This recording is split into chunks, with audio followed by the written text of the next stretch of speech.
Bonjour à toutes et à tous, bienvenue chez FI Invest Asset Management pour notre point hebdomadaire de marché. Alors, dans le sillage de ce qu'on observe depuis quelques semaines, on a eu une semaine assez intéressante à nouveau sur le front des taux d'intérêt, puisque, je dirais en continuation de ce qu'on avait déjà observé, on a eu un peu de tension sur les taux d'intérêt pour aller voir un 10 ans allemand aller jusqu'à 2,75 et un 10 ans américain dépasser de quelques points de base la barre des 4%. Il restait quelques jours avant de revenir. Alors, si au global, sur la semaine, on revient à peu près sur les niveaux de début de semaine, le mouvement est intéressant. On a eu sur les 2 dernières semaines des statistiques d'activité et des statistiques d'inflation qui témoignent du fait que même si l'inflation globale réduit, l'inflation cœur, donc celle desquelles on défalque les évolutions sur les prix de l'alimentation et de l'énergie, reste assez active, en particulier en Europe, ce qui est aussi le fruit, je dirais, d'un certain nombre d'aides, et elles étaient les bienvenues, pour certains, sur le front de la consommation. On a donc aujourd'hui un marché qui anticipe des banques centrales qui vont aller un peu plus haut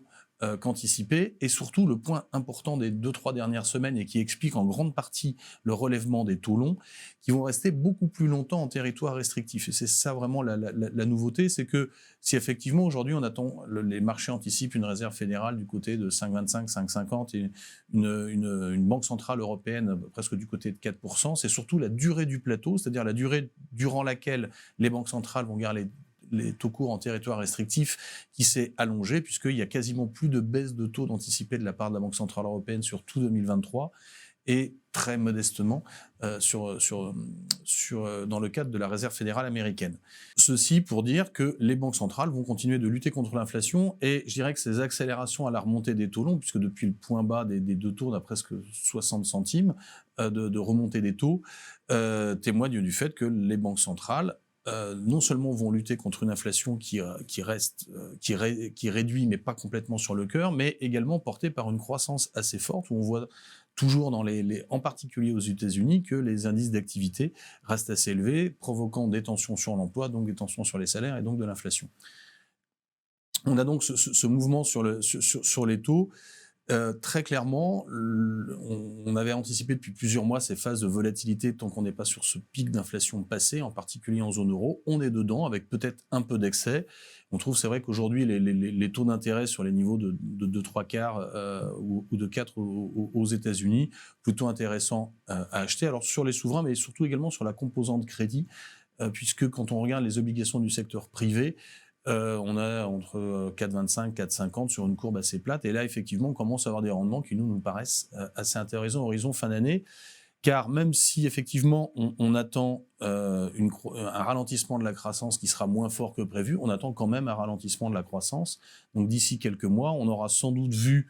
et avec la communication qui va avec, le point haut des banques centrales en termes de resserrement, et ensuite un discours sur un plateau qui durera, qui devrait être propice à une stabilisation, voire sur une deuxième partie de l'année, peut-être un peu de redétente de la part des taux d'intérêt. Donc plutôt des niveaux d'achat taux et également crédit de notre point de vue, obligations du secteur privé. Sur le marché action, on est toujours resté sur les points hauts, donc on avait un message de prudence tactique à court terme, car effectivement, on trouve qu'il y a beaucoup de bonnes nouvelles qui sont aujourd'hui dans ce marché action, en particulier aux États-Unis, où effectivement, on a de la croissance, des révisions de bénéfices,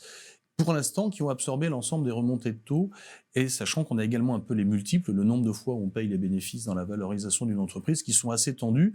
Il n'y a pas beaucoup de place pour une mauvaise nouvelle, ce qui, pour nous, contribue à nous maintenir notre message de prudence tactique à court terme sur les actions, qui sont allées très vite, ont anticipé beaucoup de bonnes nouvelles. Il faut voir qu'à partir de maintenant, l'économie ralentit, ça serait moins favorable, ou l'économie continue d'être forte, mais avec son cortège d'inflation et donc peut-être un peu plus de banque centrale, ce qui finira par peser sur la valorisation des actions. Donc même si au global, sur l'année, on reste positif sur cette classe d'actifs, on va sans doute avoir dans les semaines qui viennent un peu de volatilité autour des niveaux qui seront sûrement l'occasion de pouvoir se repositionner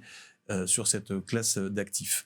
2 points qui sont assez intéressants, c'est que ces hausses de taux se sont faites sur la partie courte en anticipation de relèvement des banques centrales, mais sur la partie longue, surtout par une augmentation des anticipations d'inflation implicites, Et ça, les banques centrales n'aiment pas tellement. On devrait donc voir des réactions sur ce sujet-là lors soit de la prise de parole de Jérôme Powell cette semaine ou des prises de parole en termes européens. Dernier point, du côté de l'Asie,